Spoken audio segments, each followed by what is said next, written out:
नमस्ते दोस्तों। आज हम बात करेंगे इंडिया में नेशनलिज्म कैसे आया इसके बारे में। तो आराम से बैठ जाओ और चलो टाइम मशीन में बैठ के पीछे चलते हैं। सबसे पहले फर्स्ट वर्ल्ड वॉर 1914 से 1918 तक। इस लड़ाई का इंडिया पर बहुत असर पड़ा। अंग्रेजों ने टैक्स बढ़ा दिए, लोगों को जबरदस्ती आर्मी में भर्ती किया और महंगाई आसमान छूने लगी।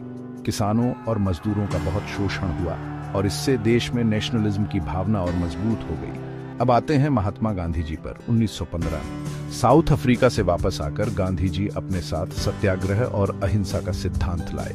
1919 में एक कंट्रोवर्शियल रॉलेट एक्ट पास हुआ जिससे बहुत विरोध प्रदर्शन हुए। और फिर आया जलियांवाला बाग हत्याकांड, जिसने आजादी की लड़ाई में आग में घी का काम किया। गांधी जी ने खिलाफत मूवमेंट को सपोर्ट किया और 1920 में असहयोग आंदोलन शुरू किया, जिसमें विदेशी सामानों का बहिष्कार और स्वदेशी अपनाने की बात कही गई।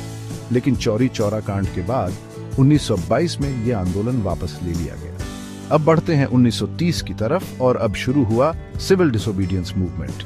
गांधी जी के नेतृत्व में नमक सत्याग्रह और दांडी मार्च हुआ, जिसमें अंग्रेजों के नमक कानून को तोड़ा गया। बहुत लोगों को गिरफ्तार किया गया, लेकिन 1931 में गांधी इरविन समझौता हुआ और इंडियन लीडर्स ने गोलमेज सम्मेलन में हिस्सा लिया। शांतिपूर्ण आंदोलनों के साथ साथ क्रांतिकारी आंदोलन भी जोर पकड़ रहा था। भगत सिंह, चंद्रशेखर आजाद, राजगुरु और सुखदेव जैसे लोग इसके प्रतीक बन गए। 1931 में भगत सिंह को फांसी और 1919 में दिल्ली असेंबली में बम धमाका, ये सब क्रांतिकारियों के जोश को दिखाते हैं। अब सुभाष चंद्र बोस की बात करते हैं। जय हिंद और तुम मुझे खून दो, मैं तुम्हें आजादी दूंगा जैसे नारों के लिए जाने जाने वाले बोस ने फॉरवर्ड ब्लॉक बनाया और इंडियन नेशनल आर्मी बनाई, जिसमें उन्होंने जापान और जर्मनी से मदद ली। 1942 में गांधी जी ने भारत छोड़ो आंदोलन शुरू किया और अंग्रेजों से भारत छोड़ने को कहा। करो या मरो के नारे के साथ इस आंदोलन में बहुत से लोगों को गिरफ्तार किया गया और उन पर अत्याचार किए गए, लेकिन ये आजादी की लड़ाई का एक महत्वपूर्ण मोड़ था। नेशनलिज्म का समाज पर भी गहरा असर पड़ा।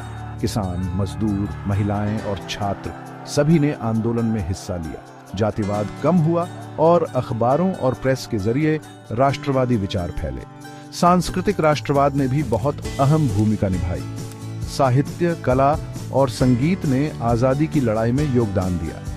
बंकिम चंद्र चट्टोपाध्याय का वंदे मातरम राष्ट्रीय गौरव का प्रतीक बन गया, जबकि रविंद्रनाथ टैगोर के जन गण मन ने राष्ट्रीय एकता को बढ़ावा दिया। सुभाष चंद्र बोस ने कदम कदम बढ़ाए जाको INA के मार्चिंग सॉन्ग के रूप में अपनाया। आखिरकार 1946 में इंडिया को आजादी मिली, लेकिन इसके साथ दर्दनाक बंटवारा भी हुआ, जिससे बहुत से लोग बेघर हो गए और दंगे हुए। तो ये थी